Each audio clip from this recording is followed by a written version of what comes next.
بحار الانوار کی 10ویں جلد میں یہ روایت ہے اور اس کتاب میں بھی موجود ہے کہ ایک اعرابی جو ہے رسول اللہ کی خدمت میں آیا اور اس نے یہ کہا کہ یا رسول اللہ، میں نے ایک ہرنی کا بچہ جو ہے وہ شکار کیا، بڑا خوبصورت سا ہرنی کا بچہ ہے اور آپ کے شہزادوں کے لیے ہدیے کے طور پر لے کر آیا ہوں۔ جب اس نے ہدیہ پیش کیا تو اللہ کے رسول نے اس کے حق میں دعا کی، خدا تمہیں جزائے خیر دے۔ امام حسن مجتبی علیہ السلام چھوٹے سے اس وقت موجود تھے وہاں پر۔ آقا مولا رسول اللہ نے وہ ہرنی کا بچہ امام حسن کے حوالے کر دیا۔ تھوڑی دیر میں مولا حسین وہاں پر آ گئے، دیکھا کہ ایک ہرنی کا خوبصورت بچہ مولا حسن کے ہاتھوں میں۔ کہا نانا جان، یہ ہرنی کا بچہ کہاں سے آیا؟ تو کہا کہ یہ ایک شکاری نے شکار کیا تھا اور لا کر ہدیہ دیا تو میں نے ہمارے بڑے بھائی حسن کو دے دیا۔ تو کہا یا جدہ اعطیت اخی غزالۃ یلعب بها ولم تعطنی مثلها، آپ نے میرے بڑے بھائی کو تو دے دی، میں چھوٹا ہوں، مجھے تو ہرنی کا بچہ نہیں دیا آپ نے۔ یہ ایک بچپنے کی ادا ہے۔ جیسے یہ جملہ کا اب نبی کے پاس اس وقت کوئی جواب نہیں ہے دینے کے لیے کہ نبی اکرم کوئی جواب دیں اور تسلی دیں، لیکن صبر کی تلقین کر رہے تھے اور سر پہ ہاتھ پھیر رہے تھے، پیار کر رہے تھے، لیکن اس پیار میں امام حسین کا اصرار بڑا تھا کہ مجھے بھی یہی ایسا ہی ہرنی کا ایک بچہ چاہیے۔ رسول اللہ پیار کر رہے ہیں، ادھر سے مولا حسین اصرار کر رہے ہیں کہ مجھے بھی ایسا ہرنی کا بچہ چاہیے۔ ایسے میں جو ہے نزدیک تھا کہ امام حسین کی آنکھوں میں آنسو آ جائے، چند اشکوں کے قطرے۔ بس راوی یہ کہتا ہے کہ ابھی حسین روئے نہیں تھے کہ ایک شور بلند ہوا کہ ایک ہرنی جو ہے اپنے بچے کو لے کر مسجد کے دروازے سے داخل ہو رہی ہے اور اس کے پیچھے پیچھے ایک بھیڑیا بھی چلا آ رہا ہے۔ جب یہ ہرنی رسول اللہ کے سامنے آئی، اب سب پریشان ہیں، متعجب ہیں کہ حسین ابن علی نے اصرار کیا اپنے نانا سے، یا رسول اللہ مجھے بھی ایسا ہی ہرنی کا ایک بچہ چاہیے۔ لوگ پریشان ہیں، متعجب ہے کہ یہ کیا ماجرا ہے کہ ہرنی اپنا بچہ خود لے کر آ رہی ہے، پیچھے پیچھے اس کے بھیڑیا بھاگا چلا آ رہا ہے۔ اب یہ ہرنی ہے جو بے زبان فصیح عربی میں گفتگو کر رہی ہے، کہتی یا رسول اللہ میرے 2 بچے تھے، ایک کو شکاری نے شکار کر لیا، لیکن میں خوش تھی، چلو میرا دوسرا بچہ میرے پاس ہے۔ ابھی میں اپنی خوشی منا رہی تھی کہ مجھے آواز آئی کسی کی کہ اسرعی یا غزالہ، اے ہرنی جلدی کرو اور اپنا دوسرا بچہ حسین کو لے جا کر دے دو، قبل اس کے کہ حسین کی آنکھوں سے آنسو جاری ہوں۔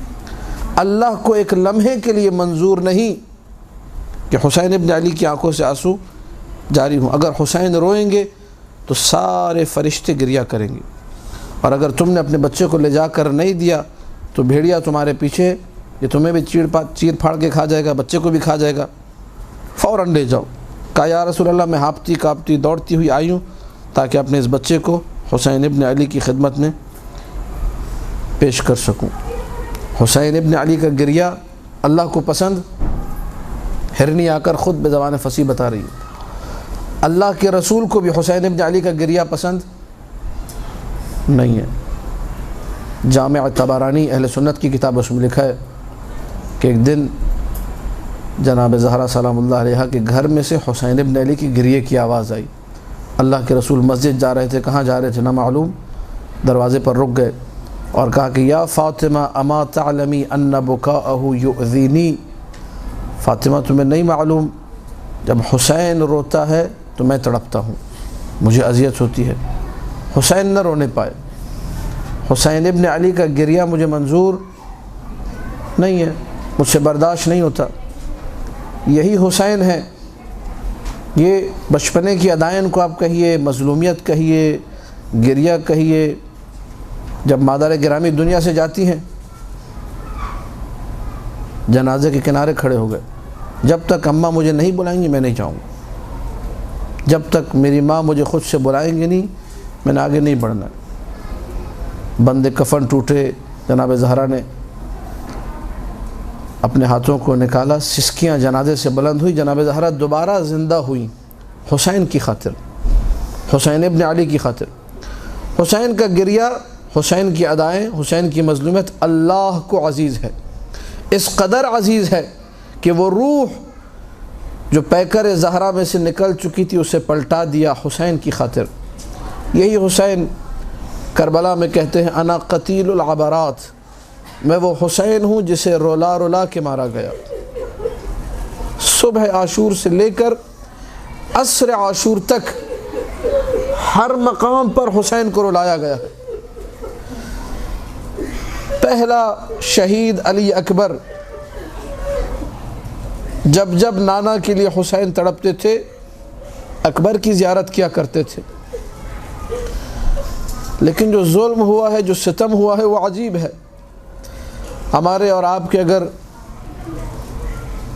گرانے میں، علاقے میں، آس پاس میں کہیں موت واقع ہو جائے، ہم اگر ہنس بھی رہے ہوتے ہیں، کوئی خوشی بھی منا رہے ہوتے ہیں، پتہ چلتا ہے جی فلانا کے یہاں موت واقع ہو گئی، تو کہتے ہیں اپنی ہنسی کو روک لو، صبر کرو، اس کے یہاں موت ہو گئی ہے، بری بات ہے۔ لیکن یہاں حسین گھٹنوں کے بل چل کے اکبر کے جب لاشے پر پہنچے، رو رہے تھے بلک بلک کر، وہاں شادیانے بج رہے تھے، خوشی منائی جا رہی تھی لشکر یزید میں، حسین کو اذیت دینے کے لیے۔ کہا انا قتیل العبرات، میں وہ حسین ہوں جسے رولا رولا کے مارا گیا۔ اکبر کے لاشے پہ میں روؤں گا، قاسم کے پامال لاشے پہ میں روؤں گا، اون و محمد کے لاشوں پہ گریہ میں کروں گا، عباس کے جنازے سے آستین کے ذریعے اپنے آنسو پوچھتا ہوا میں بلند ہوں گا، اپنی کمر پہ ہاتھ رکھ کے تڑپ تڑپ کے میں روؤں گا، عباس کے خیمے کی رسی کھینچ کر خیمہ گراتے ہوئے میں روؤں گا کہ اب عباس نہ رہا۔ ہر مقام پر حسین نے گریہ کیا۔ گفتگو چونکہ معجزے کی تھی، اب معجزہ سنیے۔ اعجاز حسین ابن علی یہ ہے، ساری کائنات کی جب زندگی ختم ہوتی ہے، گریہ ختم ہو جاتا ہے۔ یہ حسین تھا جو نوک نیزہ کی بلندی پر اپنی بہن زینب کی غربت دیکھ کر رو رہا تھا۔ یہاں تک کہ شام کے دروازے پر ریاض القدس کا جملہ ہے، جب زینب کبریٰ کو شمر العین نے آ کر کہا کہ تجھے بلوہ عام سے لے جایا جائے گا، تب زینب نے خطاب کر کے شمر سے کہا تھا شمر میری ایک حاجت ہے، مجھے اس بلوے سے نہ لے کر جا۔ شمر نے کہا نہیں، تجھے یہیں سے لے جایا جائے گا۔ 3 دن دروازے شام پر تھکی آری علی کی بیٹی کو جب یہ اطلاع دی گئی کہ اس مجمع عام میں سے لے جایا جائے گا، تب گھبرا کے علی کی بیٹی نے اپنے سر کو بلند کیا، نوک کے نیزہ پہ سر حسین کو دیکھا۔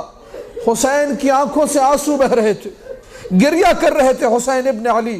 جیسے ہی یہ دیکھا کہ زینب نے سر اٹھایا ہے، حسین نے آنکھیں بند کر لی۔ یہ کٹا ہوا سر ہے، یہ کٹے ہوئے سر کا اعجاز ہے۔ زینب کی اٹھتی ہوئی نگاہیں، حسین کی آنکھیں بند ہوئی، ادھر حسین کی آنکھیں بند ہوئی۔ رو کر زینب نے کہا یا اخا لا تغمض عیناک،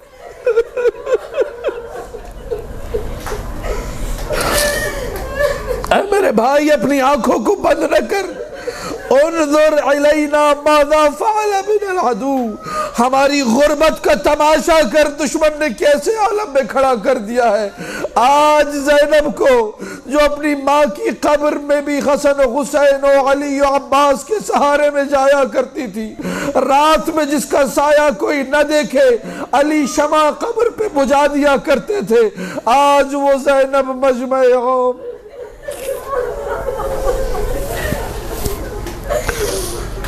لعنت اللہ علی القوم الظالمین وسيعلم الذين ظلموا آل محمد أي منقلب ينقلبون۔